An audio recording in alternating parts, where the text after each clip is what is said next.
pessoal, tudo bem? Aqui Daniel Herculano do podcast Se Vira nos 30 Mais. Sejam bem-vindos. Lembrando que eu não sou especialista em mente, não sou psicólogo, não sou psiquiatra, nem sou filósofo, embora eu seja médico. Minha área é totalmente diferente. Eu só sou um cara de mais de 30 anos que gosta de ficar pensando um pouquinho nas coisas que a gente vive no nosso dia a dia. Eu estava um pouquinho afastado, decidindo realmente se eu queria dar continuidade nesse projeto ou não, se eu faria só áudio, se eu entraria com vídeo também, fiquei com um pouquinho de medo.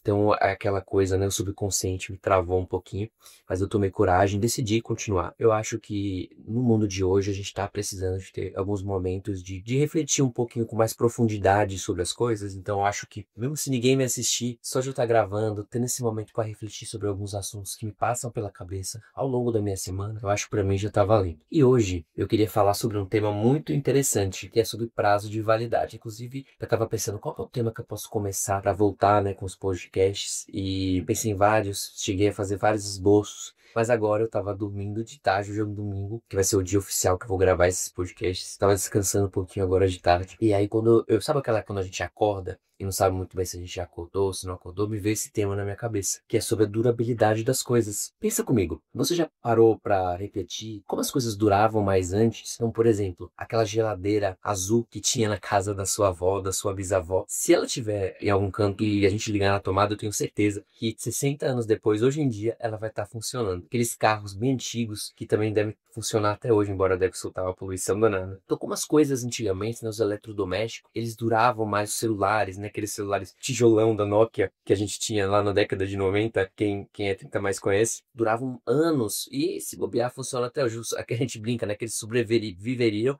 ao fim do mundo, né, junto com as baratas, né? Mas hoje em dia, né, as coisas duram pouco, né? Então, a geladeira, com 4 anos ela quebra, um celular a gente tem que ficar trocando sempre. Ou até mesmo música, né? As músicas antigas, eu escuto até hoje as músicas da década de 70, da década de 80, mas às vezes eu me pego tentando lembrar uma música que no verão passado foi hit e eu já esqueci. Ou séries mesmo. Às vezes eu amei uma série, a primeira temporada da série, mas quando surge a segunda temporada, eu tenho que rever a primeira temporada, porque eu já simplesmente esqueci totalmente a série. Eu só lembro que eu gostava da série, mas eu não lembro mais de nada da série. Parece que tudo hoje passa mais rápido, tem um prazo de validade. Então é sobre isso que eu queria falar hoje. E eu separei aqui alguns tópicos pra gente falar. Ó, eu vou ficar, gente, olhando aqui no meu computador, porque eu anoto aqui quando eu faço meu roteiro podcast, eu gosto de ficar olhando para não esquecer de falar nada. E a primeira coisa que eu queria falar é sobre um termo que eu não conhecia que existia, mas que faz todo sentido. Não sei se vocês já ouviram falar, mas se chama obsolência programada. Obsolência programada. E essa ideia, ela surgiu lá no começo do século XX, quando várias empresas que produziam as lâmpadas, elas se reuniram e formaram um cartel. E aí elas combinaram entre elas que as lâmpadas elas não poderiam durar mais do que 10 mil horas, se eu não me engano. Sendo que eles já tinham tecnologia que poderiam fazer essas lâmpadas durar aí mais do que 150 mil horas. Então essa foi a primeira vez na história assim, que se falou desse conceito da obsolência programada. Ou seja, vamos programar os eletrodomésticos para que eles durem menos do que eles poderiam para movimentar o capitalismo. Então é um conceito extremamente visando lucro, né? Então muito focado no capitalismo. Para quem quiser ler mais, essa história é o Cartel das Lâmpadas de Phoebus, que é de 1934 a 1939, né? Então, a gente vê, né, que hoje em dia vários eletrodomésticos, carros, eles vêm, né, meio que pré-programados para eles quebrarem, né, e para a gente poder adquirir novos. Ou até pior do que isso, né? Vem a questão, assim, de fazer a gente achar que mesmo ele estando funcionando, eles conseguem colocar na nossa cabeça que a gente precisa adquirir um novo, porque tá na moda, porque o nosso está velho. Então, o capitalismo, ele traz essa questão da pouca durabilidade pra gente, né? Então ele aprendeu a transformar a durabilidade em inimiga, né? O que dura muito não dá lucro. E aí, gente, a gente entra com uma coisa que acentuou ainda mais isso, né? Que é a internet, né? A internet e agora, mais atualmente, a inteligência artificial, né? Então, se antes os produtos eles precisavam quebrar para a gente comprar outro, hoje em dia, na internet, a gente vê os influencers, ou a gente vê o nosso vizinho, o nosso primo com celular novo, com um carro, com uma roupa nova, mesmo a gente tendo a nossa ainda funcionando, isso consegue entrar dentro da gente, fazer a gente querer adquirir um novo produto, né? Então, ele conseguiu fazer essa obsolescência programada de uma forma nova. Reparem só como, por exemplo, a gente tem séries de televisão, as primeiras séries, antigamente, quando a gente não tinha streams, então, por exemplo, Friends, marcou uma geração, então todo mundo lembra perfeitamente. Eu mesmo, por exemplo, não assisti Friends, então preciso ainda assistir.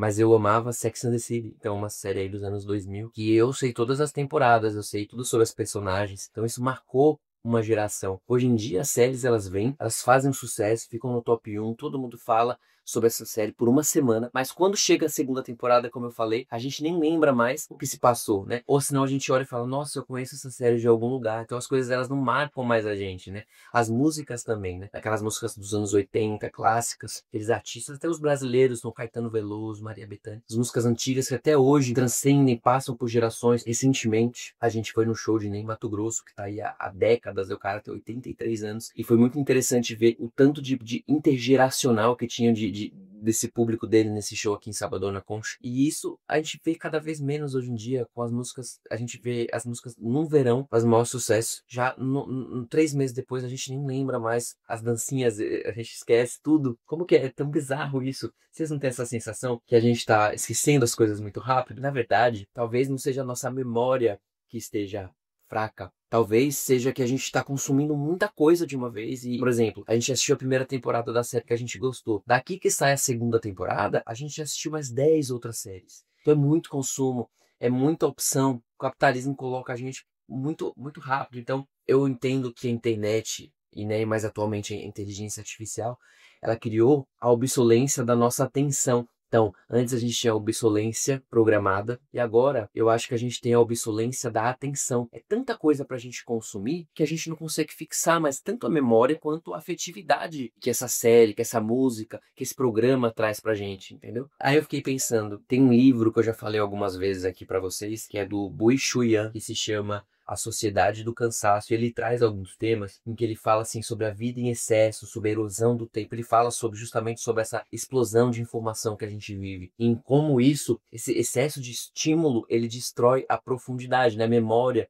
afetiva das coisas. E acho que a gente pode transcender um pouco essa questão da durabilidade para outras coisas também, como por exemplo, para os relacionamentos, né? Se uma roupa, se um aparelho, né, o capitalismo quer que dure pouco, você acha que também não é interessante que os relacionamentos também durem pouco, né, para aumentar o consumo? É isso que a gente vê também hoje em dia, como principalmente com os aplicativos de relacionamento. A gente já comentou disso nos últimos episódios, ainda antes de gravar em vídeo, que a gente fica com... A gente não, né, porque sou casado, mas as pessoas que estão em busca de um relacionamento entram no aplicativo e ficam fazendo o sweep, né, girando, deslocando de um lado para o outro até encontrar uma pessoa mais interessante, né? São muitas opções. Isso para quem tá solteiro. E para quem tá namorando, vem as redes sociais também, por exemplo, Instagram, mais antigamente Facebook, TikTok. Então você fica exposto a várias pessoas e te dá a falsa sensação de que você tem várias opções. E aí vai ter algum momento que vai ter algum problema no seu relacionamento, como todos têm. E aí você fica hipnotizado com essa ideia de que você tem várias opções, quando na verdade é uma mentira. Às vezes você, sei lá, posta uma foto lá e você recebe curtidas, coraçõezinhos, foguinhos. Isso não significa que essas pessoas que estão te dando coraçãozinho, foguinho, elas vão preencher a sua vida mais do que a pessoa que está com você. Então é uma falsa ilusão de opção. Então eles vendem essa coisa da durabilidade do relacionamento também. A gente tem que tomar cuidado para isso. E aí eu até notei aqui um texto, né? Às vezes, né, eu me pergunto se a gente ainda se compromete com as pessoas ou se a gente está sempre esperando a notificação de algo melhor. Como se cada relação tivesse um prazo de validade escondido na embalagem. Consumir preferencialmente antes que perca o brilho. É aquela falsa sensação que a gente tem 1 milhão de opções, né? Como se a gente não devesse perder tempo em insistir. Será que realmente as coisas elas não duram muito? Não tô falando agora de relacionamento. Ou será que a gente que não está disposto a insistir um pouquinho mais nas relações? Eu não tô falando aqui em situações extremas, vamos abrir uma aspas bem grande agora. Eu não tô falando aqui de situações extremas em que se tem abusos, violências dentro dos relacionamentos. Eu tô falando aqui em situações dentro da normalidade de um relacionamento saudável, que vai ter problemas. Enfim. E a nossa vida, ela fica então parecendo como se fosse um feed do Instagram. Vai aparecendo coisas o tempo todo, tudo vai se mudando, nada tem valor. As amizades também, rodando muito rápido, né? Qualquer coisa que não nos agrada diante de uma amizade, a gente já não insiste nessa amizade. Então, eu acho que tudo isso gera uma superficialidade nas relações, transpondo o que a gente vê para os objetos, né? E eu acho que culpa de tudo isso é a questão da hiperestimulação que a gente sofre o tempo todo com a internet, com a questão da dopamina imediata, desgaste do encantamento, falta de profundidade e medo de perder a próxima coisa incrível, seja o produto, seja um amigo, seja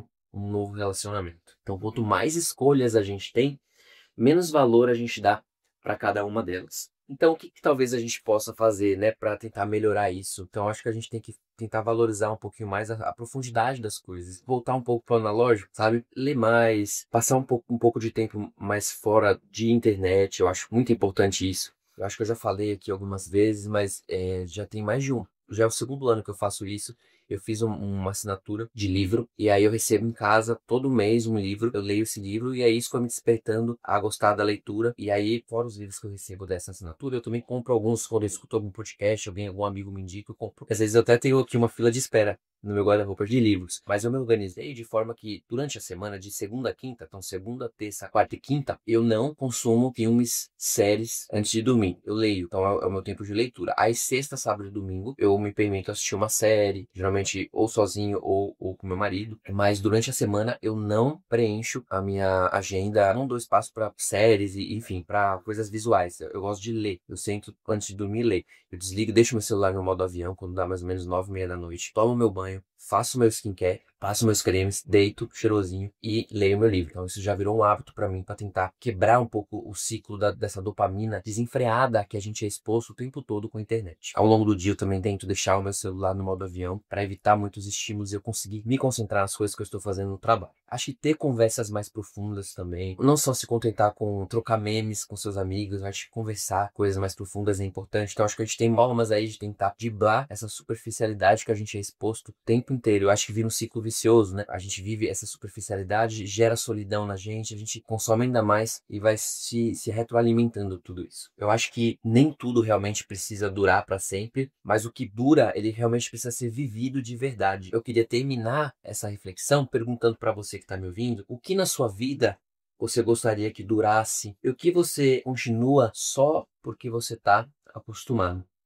Então, fazendo uma transição aqui, eu queria falar um pouquinho sobre o Se Vira nos 30 da semana. Ontem a gente estava lá em Aracaju, numa festa que chama Pré-Caju, e aí a gente empolgado, compramos o bloco de dia da Ivete e de noite camarote pra ir. Fomos no bloco, aproveitamos debaixo daquele sol quente, curtimos, foi ótimo. Chegamos em casa acabado, já se olhando assim, será que a gente vai mesmo pra esse camarote?